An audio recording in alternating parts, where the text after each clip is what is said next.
Un monde hyper connecté. Quel est l'impact des réseaux sociaux sur nos interactions quotidiennes et nos relations personnelles? À l'ère du numérique, nous sommes constamment connectés, souvent sans même nous en rendre compte. Les réseaux sociaux sont omniprésents dans notre vie quotidienne.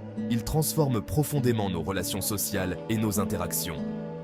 Les rencontres en face à face se font de plus en plus rares.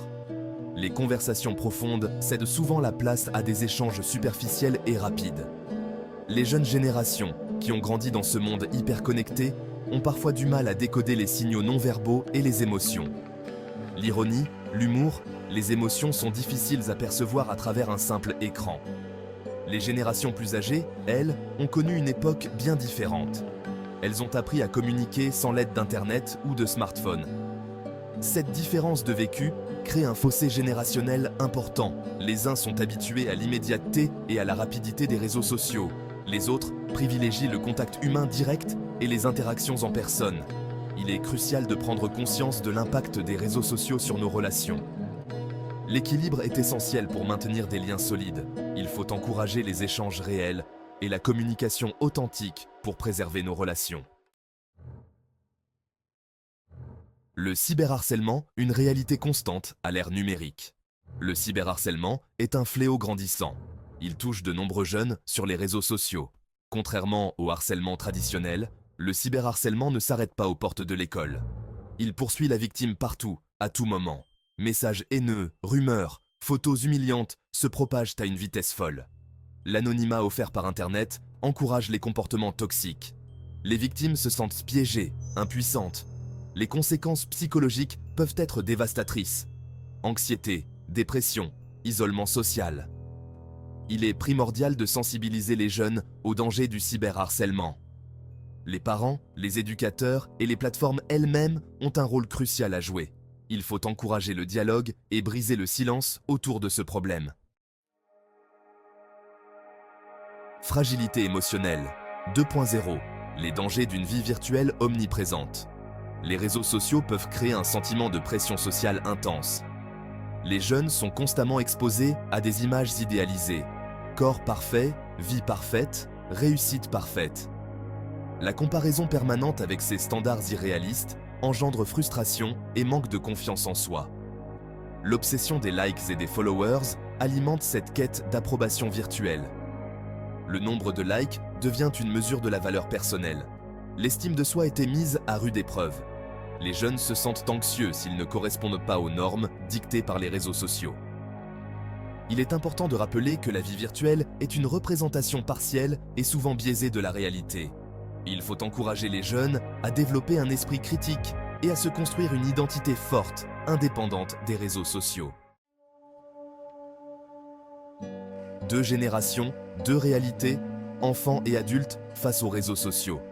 Enfants et adultes ne vivent pas les réseaux sociaux de la même manière.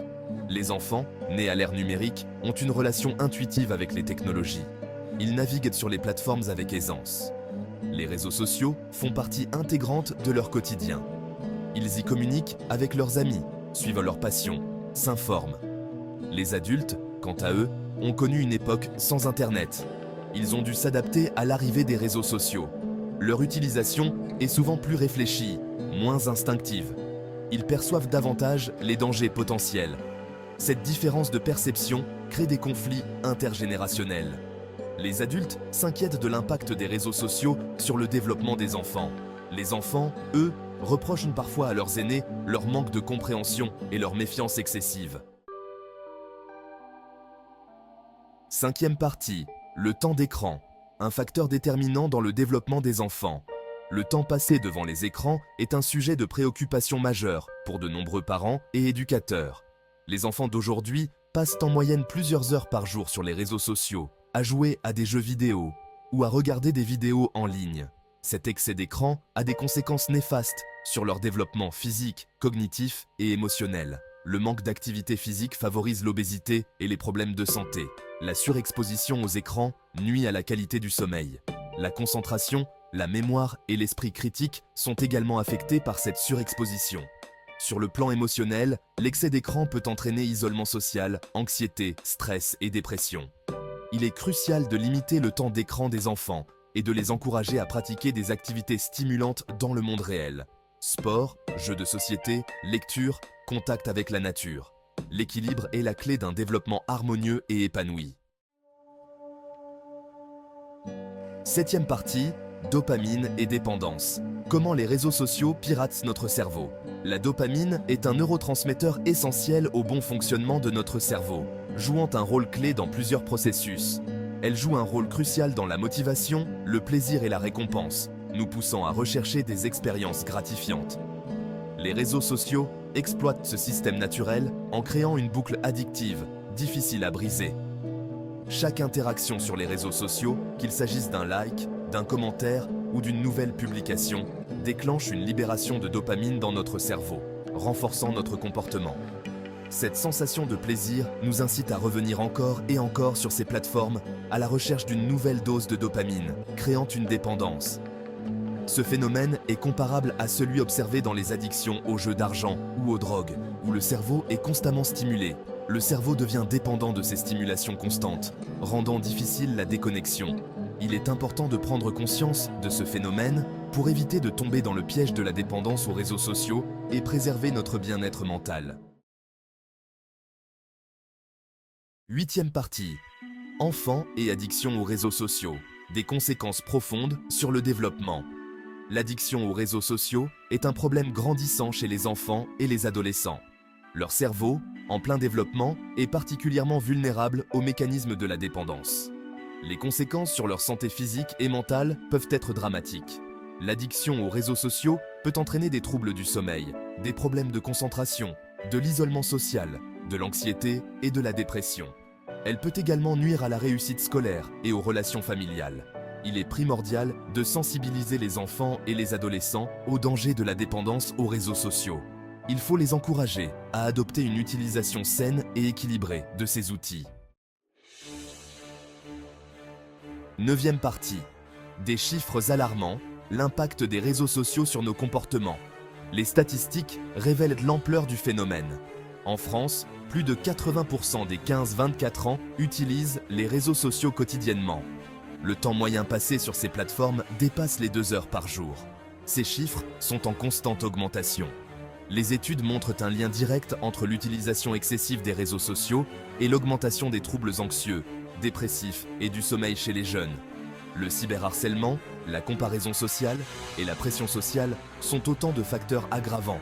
Il est urgent de prendre conscience de l'impact des réseaux sociaux sur nos comportements et de mettre en place des mesures pour prévenir les risques liés à leur utilisation excessive. 10e partie. Reprendre le contrôle. Piste pour une utilisation saine des réseaux sociaux. Il est possible d'utiliser les réseaux sociaux de manière saine et équilibrée. Il suffit d'adopter quelques bonnes habitudes. Fixez-vous des limites de temps d'utilisation. Désactivez les notifications inutiles. Privilégiez les interactions réelles aux échanges virtuels. Choisissez soigneusement les comptes que vous suivez. Ne vous laissez pas influencer par les images idéalisées. Rappelez-vous que les réseaux sociaux ne reflètent qu'une partie de la réalité. Développez votre esprit critique. N'hésitez pas à consulter un professionnel de santé si vous vous sentez dépassé par votre utilisation des réseaux sociaux. 11e partie. Pour un avenir plus équilibré, éduquer et accompagner les générations futures. L'éducation joue un rôle crucial dans la prévention des risques liés aux réseaux sociaux. Il est important d'apprendre aux enfants et aux adolescents à utiliser ces outils de manière responsable et éclairée. Il faut les sensibiliser aux dangers du cyberharcèlement, de la dépendance et de la comparaison sociale. Il faut également les encourager à développer leur esprit critique et à préserver leur vie privée en ligne. L'accompagnement des parents et des éducateurs est essentiel. Il est important de dialoguer avec les jeunes, de les écouter et de les soutenir.